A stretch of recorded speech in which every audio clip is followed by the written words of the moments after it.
You know the name Israel, but I promise you there's more to it than what you've thought about before.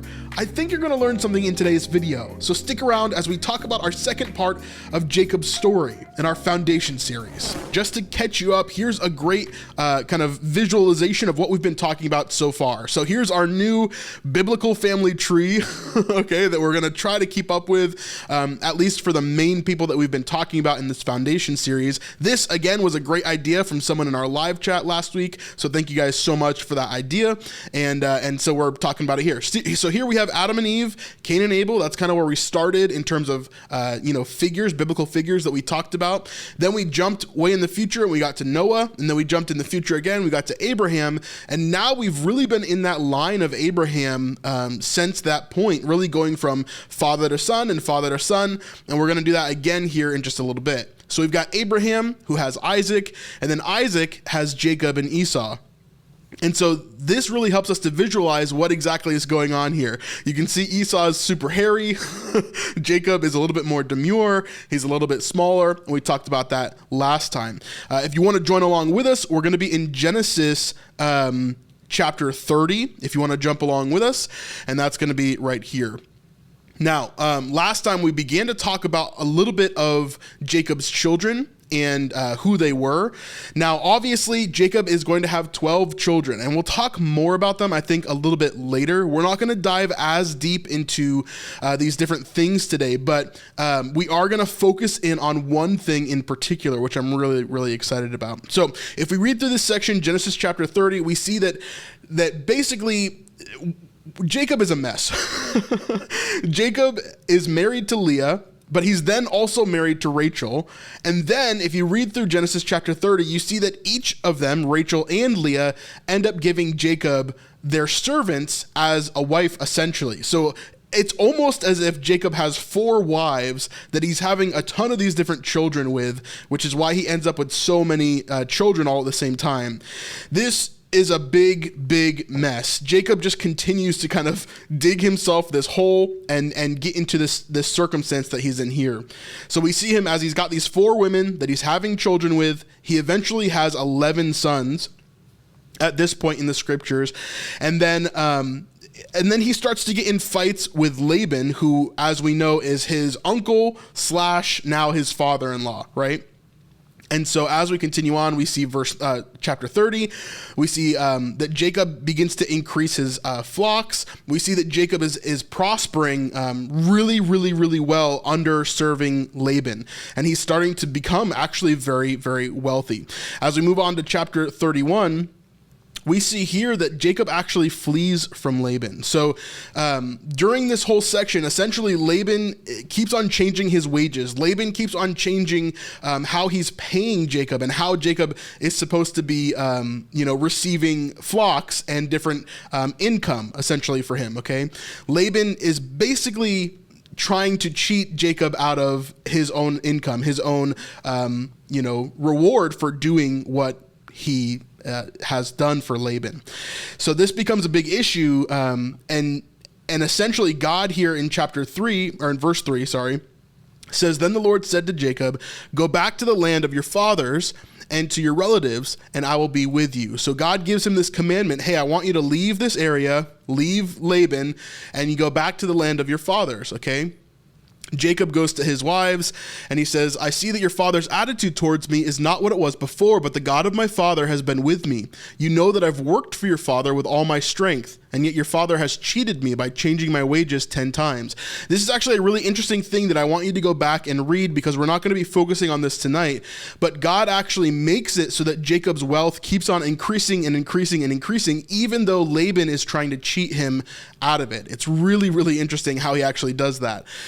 But we continue on. We go through this section. He tells Rachel and Leah, hey, we're going to have to leave, okay? And some weird stuff happens where as they're leaving, Rachel actually steals her father's household gods, which are like idols that they have in the house.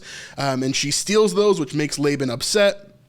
But they get through all of this, and essentially they get away from Laban, okay? Laban pursues them, but then when he catches up to Jacob, he actually allows them to leave after this point, okay? So I'm kind of getting through this section because I want to get to where I really want to talk about here, okay? And as we continue on, we get to chapter 32.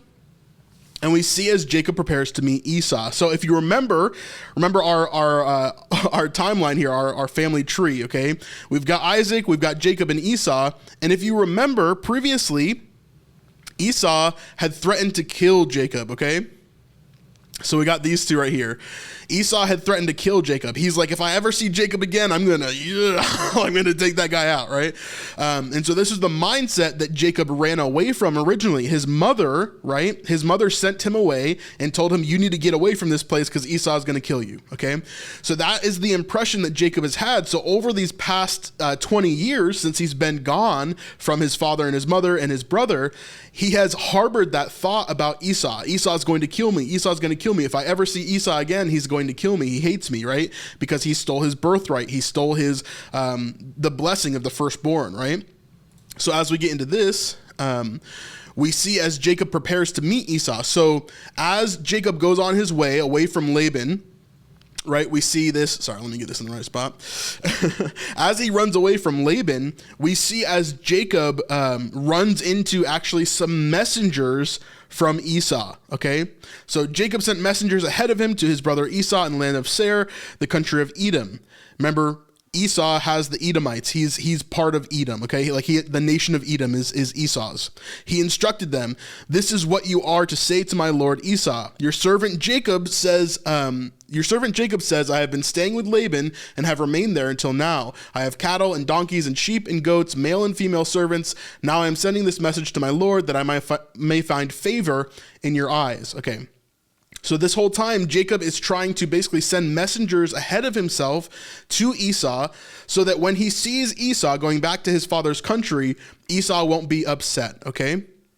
Now the messengers returned to Jacob and they said, we went to your brother Esau and now he is coming to meet you. So Esau is actually going to come out and meet you where you're at. And he has 400 men with him. Okay. So this freaks out Jacob like a lot. Okay.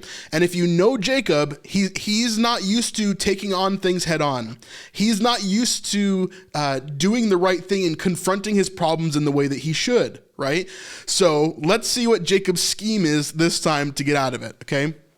So he thought to himself, if Esau comes back and attacks one group, the group that is left may escape. So he's saying right here, verse 7, in great fear and distress, Jacob divided the people who were with him. That includes his wives, that includes his children, okay? So he divides them into two groups saying, hey, if they're separated into two groups, Esau won't be able to kill all of us.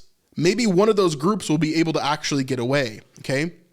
Jacob prayed to his father, oh, God of my father Abraham, God of my father Isaac, Lord, you who said to me, go back to your country and your relatives and I will make you prosper. I am unworthy of all the kindness and faithfulness you have shown to your servant. I had only my staff when I crossed this Jordan, but now I have become two camps. So he's saying, I've grown so much. I have so much wealth now. Thank you. Save me, I pray, for the hand of my brother Esau, for I am afraid he will come and attack me. Okay. So throughout all of this, Jacob is terrified of Esau, okay? And we see that continued throughout all of this. He's giving them instructions for them to be able to escape in these two separate groups so that Esau can get away, or so that Jacob's family can get away from Esau, okay? Then we get this section right here at the bottom, Genesis 32 right here. So Jacob begins to tell all his family, hey, you need to go away. You need to go this way. This group goes that way, east and west. Like, you need to separate. You need to run away. And that's kind of how it went. And he also sent gifts to Esau as well. Okay. So, your servant Jacob is coming behind us, for he thought, I will pacify him with these gifts I am sending on ahead. Later when I see him, perhaps he will receive me, okay? So he split up his family. He sent gifts ahead of time to pacify Esau, and then basically he's trying to set up this scheme so that he can survive Esau's wrath, okay? Then what happens? That night, Jacob got up and took his two wives, his two female servants, and his 11 sons, and crossed the ford of the Jabbok. After he had sent them across the stream, he sent over all his possessions. Okay, so he's gathering all these people up. He's telling them, you need to go these different directions. I'm going to be here by myself. Okay, verse 24. So Jacob was left alone, and a man wrestled with him until daybreak. Hey, real quick, if you're enjoying this video and you want to see more content just like this or get extra content, the best way to support us and to get that extra content is to go to patreon.com/thesnipelife. This is the best way to help support us and to continue doing what we're doing here on the YouTube channel. So Jacob is in his tent, he's in his camp, okay, and this random guy shows up out of nowhere and starts wrestling him until the morning. So he's wrestling with him throughout the entire night, okay? When the man saw that he could not overpower him, he touched the socket of Jacob's hip so that his hip was wrenched as he wrestled with the man. Okay, so he's fighting him, right? And in the midst of this fighting, the man touches his hip, and his hip is knocked out of socket. Okay, it's dislocated.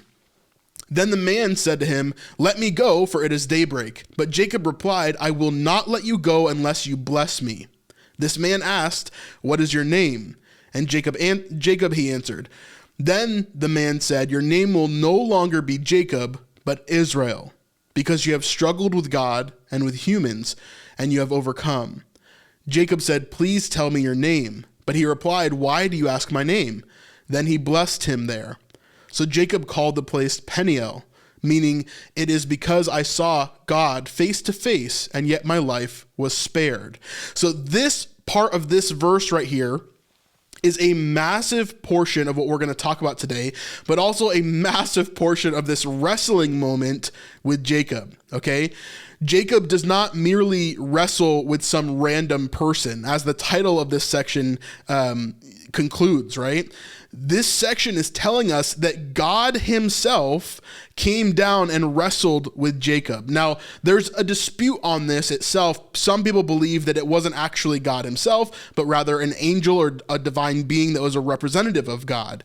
Now, to me, and you can take this with a grain of salt, please do your own research, all that kind of stuff. But to me, let's read this from the point of view of knowing that this is God, okay? So here's what happened, verse 24. So Jacob was left alone, and a man wrestled with him till daybreak.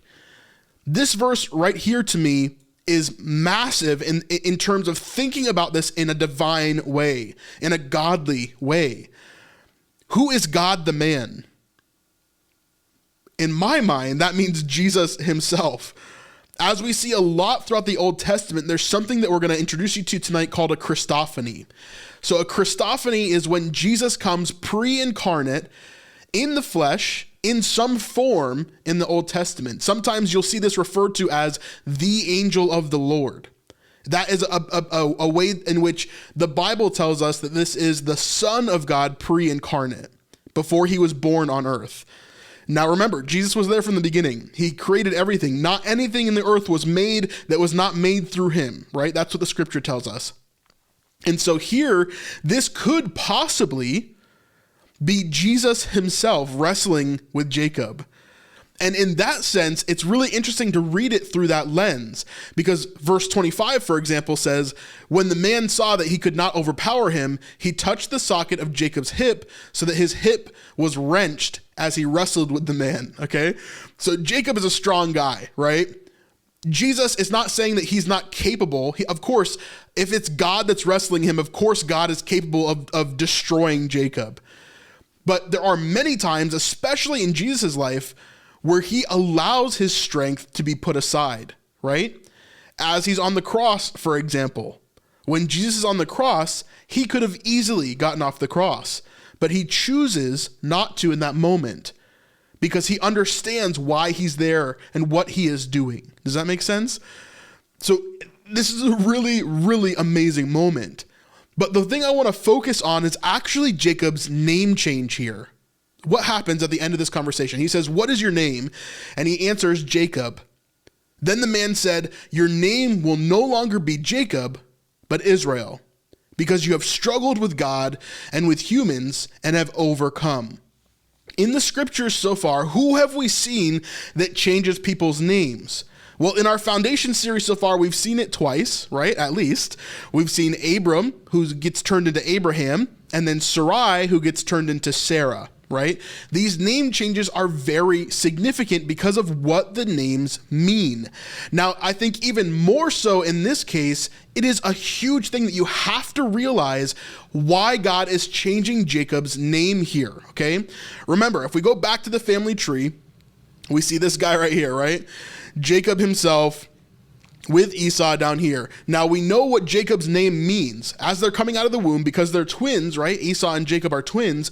He's grabbing onto the heel of his brother who is just slightly older than him, right? by seconds or minutes, he's older than him, right? But he's grabbing onto his heel. And so his name, Jacob, means grabber. It means deceiver. It means cheat. It means someone who grabs someone else's heel, right? And so that's what his name means. Jacob means cheat, and that's what he's done his entire life. He's tried to cheat his brother out of his blessing. He's tried to cheat his brother out of his birthright, right? And then as he goes to Laban, he's doing all of this honest work and doing all these honest things, but he's actually getting cheated by Laban. And Laban is, instead of giving him Rachel, he gives him Leah. Instead of giving him the wages he deserves, he starts to try to cheat the situation to make it so that Jacob isn't as wealthy as he does become. So this is a really interesting thing in terms of Jacob's name here, but what does his name get changed to? Let's go back to this. We see as Jacob's name gets changed to Israel.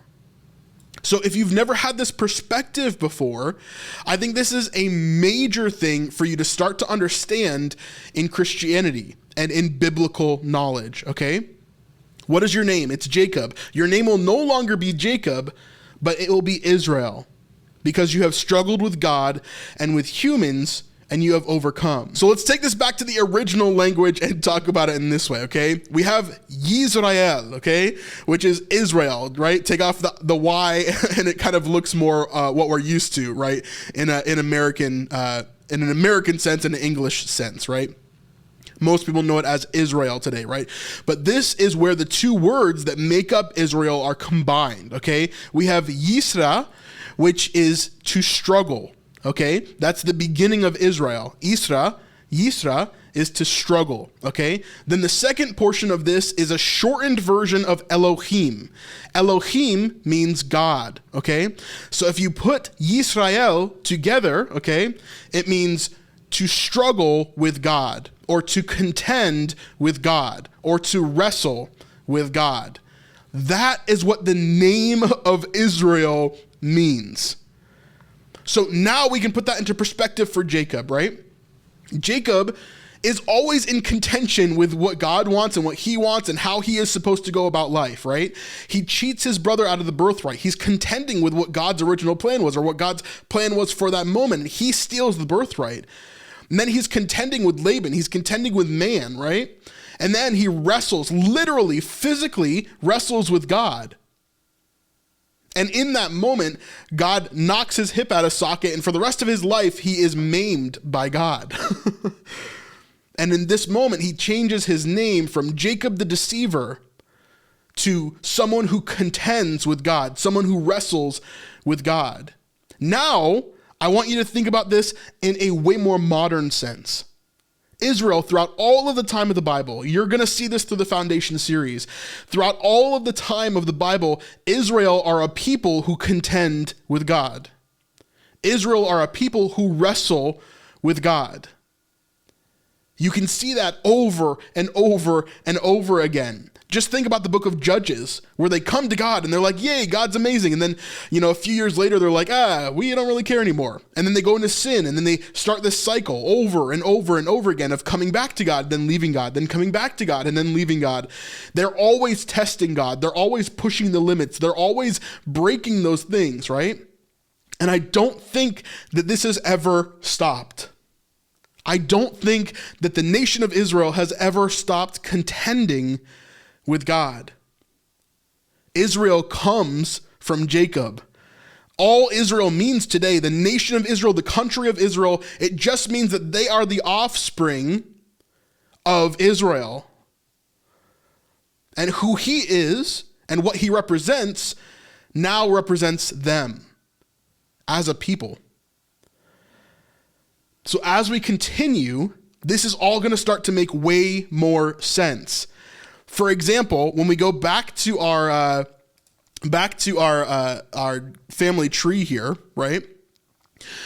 We've got all of these people that we've seen so far, but Jacob in particular, Jacob is the father of 12 sons. Israel has 12 tribes, right? So Israel has 12 sons. Each of those 12 sons represents a tribe of Israel.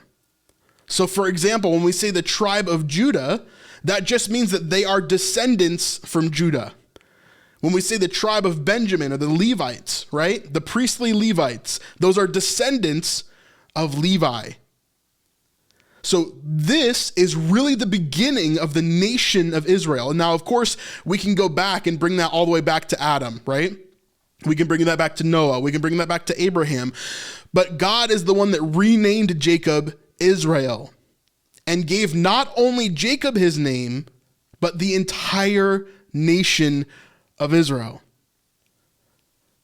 This is huge to me, to have to understand why the people of Israel are the way that they are today. That their hearts are to struggle with God. That Yisrael is to struggle with God. I don't know about you guys, but it makes a lot more sense to me in that sense, right? And I love this portion here. Now, if we continue on in Genesis, we're going to see a bit more about Jacob. I'll tell you the good news. Esau does not kill Jacob. In fact, Esau is actually like a pretty nice guy. He's actually very kind to Jacob. And there's a lot of really cool things that happen here. Like I said, I'm not going to go over every single little thing here.